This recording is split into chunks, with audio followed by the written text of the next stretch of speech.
औरंगजेब को लेकर मुख्यमंत्री योगी आदित्यनाथ और समाजवादी पार्टी के अध्यक्ष अखिलेश यादव में घमासान मचा है। इस मुद्दे के बहाने दोनों नेता अपना अपना वोट बैंक मजबूत करने में जुटे दिखाई दे रहे हैं।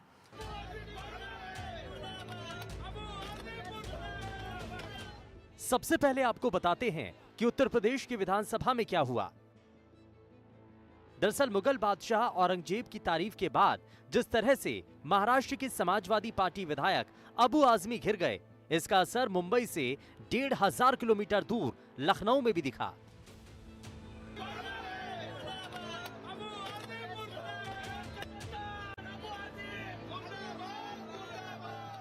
मुख्यमंत्री योगी आदित्यनाथ ने अबू आजमी के बयान पर समाजवादी पार्टी को खरी खोटी सुनाई और अपने ही अंदाज में कहा कि उत्तर प्रदेश ऐसे लोगों के इलाज में देरी नहीं करता। वो व्यक्ति छत्रपति शिवाजी महाराज की परंपरा पर गौरव की अनुभूति करने की बजाय लज्जा महसूस कर रहा हो और औरंगजेब को अपना नायक मान रहा हो, क्या उसको भारत के अंदर रहने का अधिकार होना चाहिए क्या? और समाजवादी पार्टी को इसका जवाब देना चाहिए। एक तरफ आप कुंभ को कोसते रहे और दूसरी तरफ औरंगजेब जैसे दुष्ट और क्रूर धर्मांध मंदिरों को तोड़ने वाले व्यक्ति को, भारत की आस्था को निर्ममता के साथ रौंदने का कार्य करने वाले व्यक्ति को महिमा मंडन करते हो या यहां बुलवाइए सम्मेलन में। उत्तर प्रदेश तो ऐसे लोगों का उपचार करने में बहुत देरी नहीं करता है।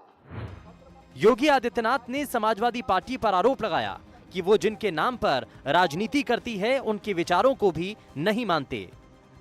अबू आजमी के निलंबन को लेकर महाराष्ट्र विधानसभा में जमकर हंगामा हुआ।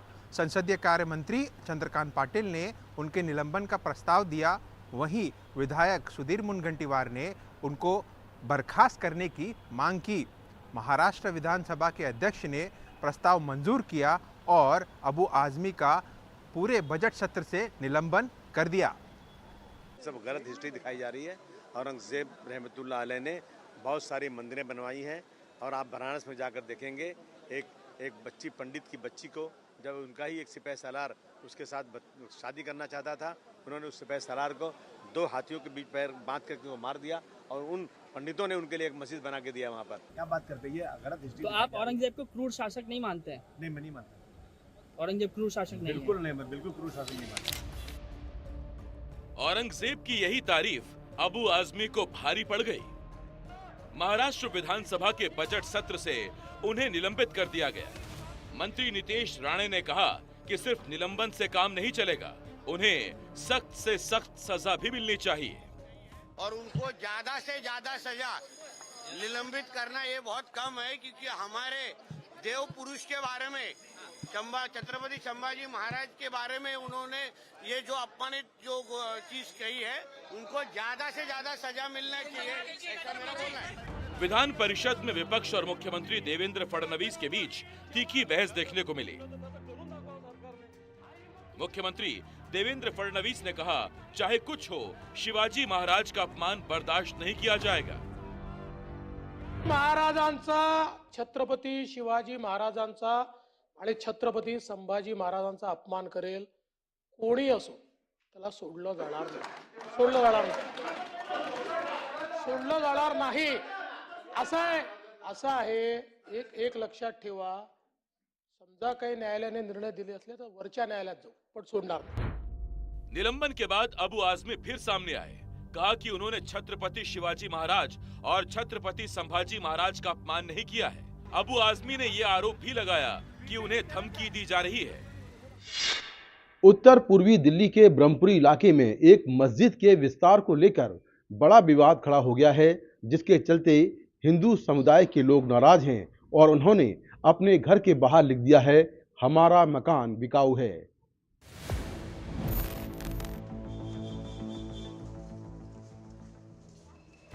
उत्तरी पूर्वी दिल्ली के ब्रह्मपुरी इलाके की गली नंबर 12।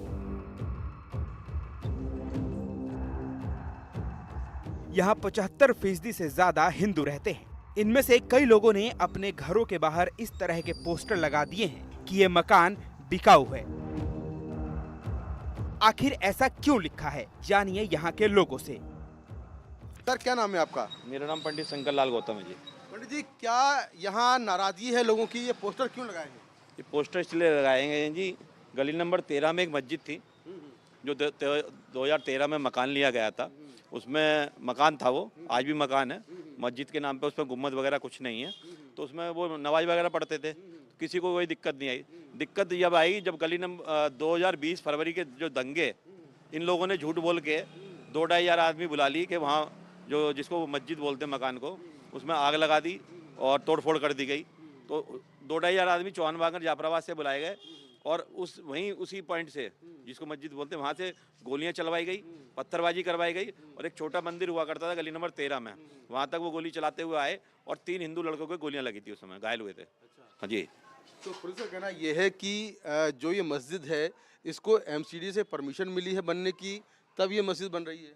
एमसीडी ने जो परमिशन दी थी वो गलत तरीके से दी थी। पूरा विवाद इस मतीन मस्जिद को लेकर है। ये मस्जिद गली नंबर 12 में है, लेकिन 2023 में मस्जिद के लोगों ने मस्जिद के पीछे वाला प्लॉट भी खरीद लिया और उस पर भी मस्जिद का निर्माण कार्य शुरू हो गया।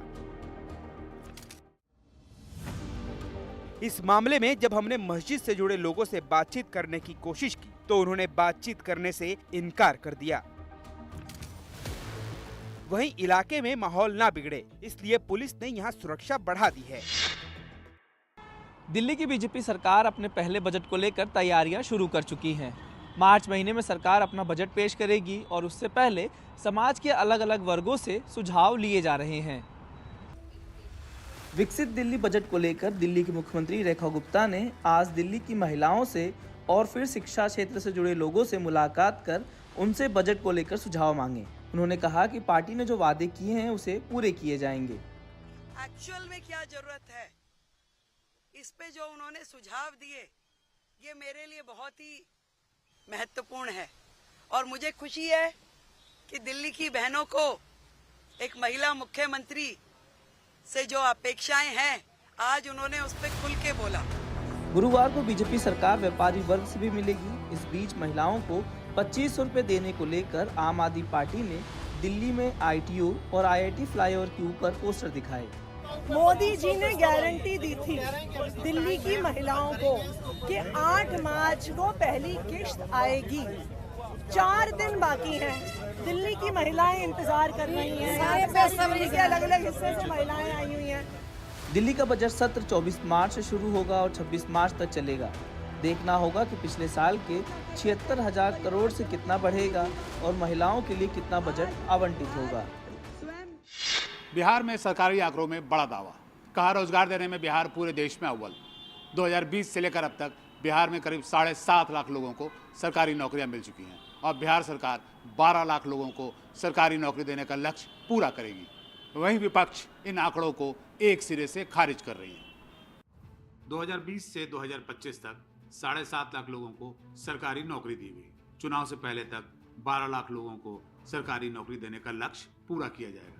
इसके अलावा 38 लाख रोजगार के अवसर भी पैदा किए जाएंगे। ये बिहार सरकार के आंकड़े हैं और सरकार इन पर अपनी पीठ थपथपा रही है। लेकिन आइए देखते हैं इस मुद्दे पे क्या कहते हैं बिहार के युवा। पहले हम लोग जैसे बीपीएससी का प्रोटेस्ट देख रहे थे, उसमें भी सरकार ने, आयोग ने खुद भी कुछ डेटा रिलीज किए जिसमें ये नहीं बता पाई कि आपने 2 पेपर को कैसे मर्ज किया, 2 पेपर का मर्ज करने का आपको क्या तरीका था, ना हाईकोर्ट में आप उसको ठीक से दे पा रहे हैं। युवा रोजगार और औद्योगिकीकरण के पैमाने पे बिहार को बिल्कुल फिसड्डी मानते हैं और उनका कहना है कि इस पैमाने पे सरकार पूरी तरह विफल रही है। डेटा वाली बात पे है तो आपको अगर ये देखना है कि पलायन कितना हो रहा है तो आप मुजफ्फरपुर जाइए, बरौनी जाइए, रेलवे स्टेशन की बात कर रहा हूँ, और वहाँ हर दिन ट्रेन खुलती है सर।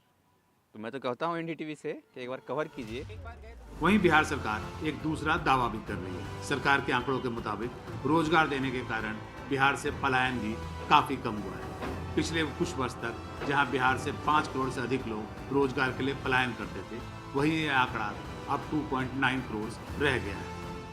मुख्यमंत्री के रहते हुए, और वो भी मुख्यमंत्री जो इतने सालों का एक्सपीरियंस है उनको और लगातार बिहार में विकास का काम कर रहे हैं, उनके रहते हुए 17 महीना में तेजस्वी जी या उप मुख्यमंत्री थे, उनके द्वारा रोजगार दिया गया, इस बात को मानने के लिए कहाँ कोई तैयार हो रहे हैं। हाथरस में हुई भगदड़ को लेकर न्यायिक जांच आयोग की रिपोर्ट आज पेश की गई। विधानसभा में 1680 पन्नों की पेश की गई रिपोर्ट में भोले बाबा को क्लीन चिट दे दी गई है। साथ ही जहरीले स्प्रे से हुई भगदड़ की थ्योरी को भी खारिज कर दिया गया है और 121 लोगों की पिछले साल भगदड़ में मौत हो गई थी, जिसको लेकर यह रिपोर्ट पेश की गई।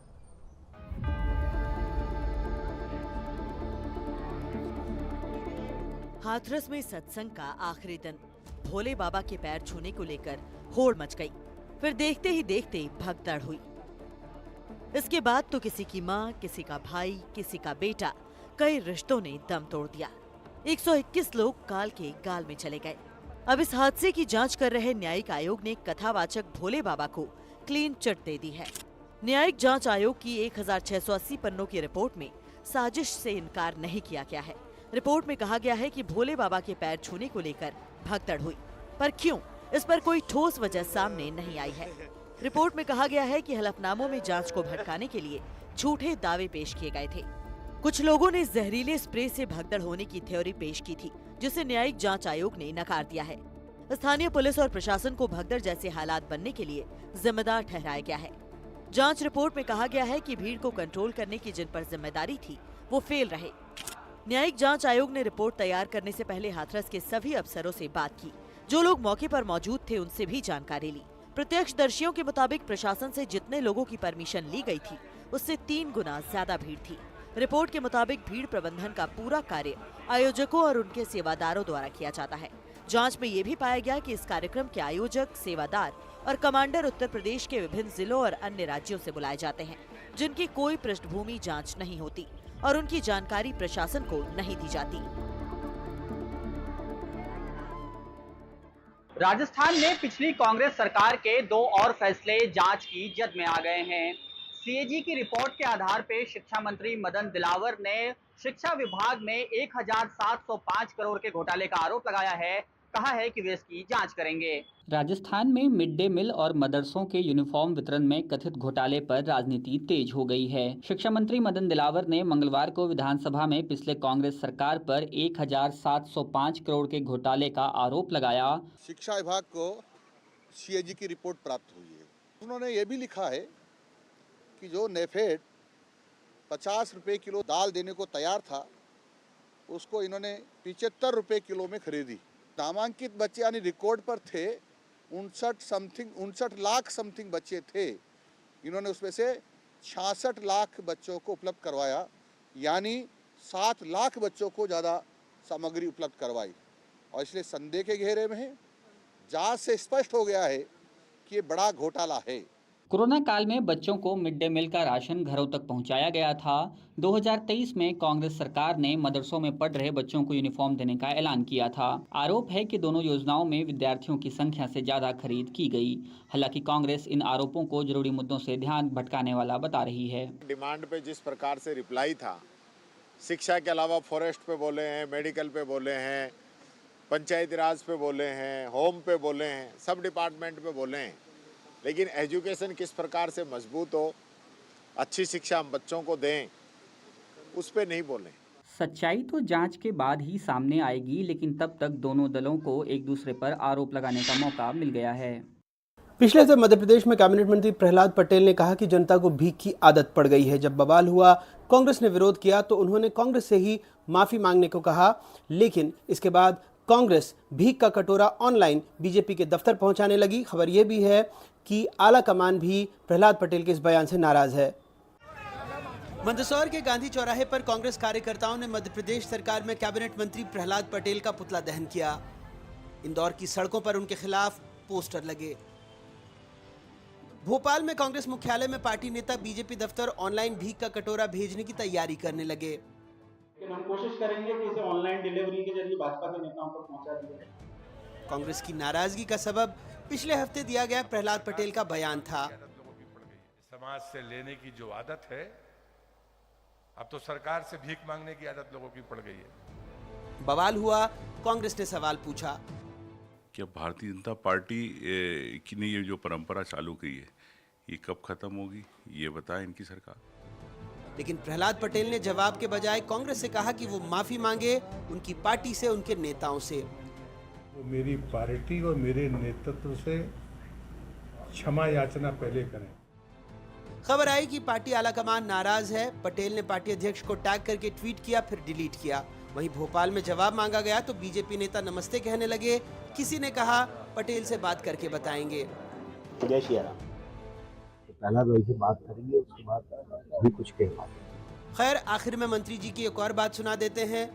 नेता आते हैं तो कागज, एक टुकड़ा तो कागज मिलते हैं उनको, मंच पर है माला पहनाएंगे और एक पत्र पकड़ा देंगे। अब नेताजी, आपने ही कहा था, बयान आपने अपने लोगों के बीच दिया, यानी माला पहनाने वाले, पर्ची पकड़ाने वाले आपके लोग, तो फिर जनता बिचारी को काहे को गरिया रहे हैं। Indira Gandhi national open university में अब 7 साल के भीतर कभी भी स्नातक की डिग्री को पूरा किया जा सकता है। यही नहीं, इग्नू अब 13 से ज्यादा क्षेत्रीय भाषाओं में कई सारे पाठ्यक्रम को भी एआई की मदद से लेकर आ रहा है। देखिए ये report. Indira Gandhi national open university के दीक्षांत समारोह में बुधवार को करीब 3 लाख से ज्यादा छात्रों को डिग्री, सर्टिफिकेट और डिप्लोमा दिया गया। यही नहीं, इग्नू अब नई शिक्षा नीति के तहत 7 साल के भीतर कभी भी स्नातक की डिग्री लिया जा सकता है। 3 साल में स्नातक अगर कोई नहीं कर पाता है तो उसका क्रेडिट एबीसी के तौर पर रहेगा। अगर 1 साल बाद वो छोड़ता है तो सर्टिफिकेट, 2 साल में डिप्लोमा और 7 साल के भीतर कभी भी स्नातक की डिग्री ले सकता है। हमारे काउंसलर्स जो 52,000 के ऊपर काउंसलर्स हैं, उनके थ्रू हम लोग रीच आउट करने की कोशिश कर रहे हैं। आई थिंक जो फ्यूचर हम देख रहे हैं कि टेक्नोलॉजी बहुत मदद कर पाएगा। जो आज हम जहाँ हेडक्वार्टर्स में बैठ के लास्ट माइल हम कनेक्ट नहीं कर पा रहे, technology is going to help us in a big way. यही नहीं, इग्नू के ज्यादातर पाठ्यक्रम हिंदी और अंग्रेजी में हैं, लेकिन अब एआई की मदद से मलयालम, उड़िया, बंगला समेत 13 क्षेत्रीय भाषाओं में कई कोर्स आने वाले 6 महीने में शुरू होंगे।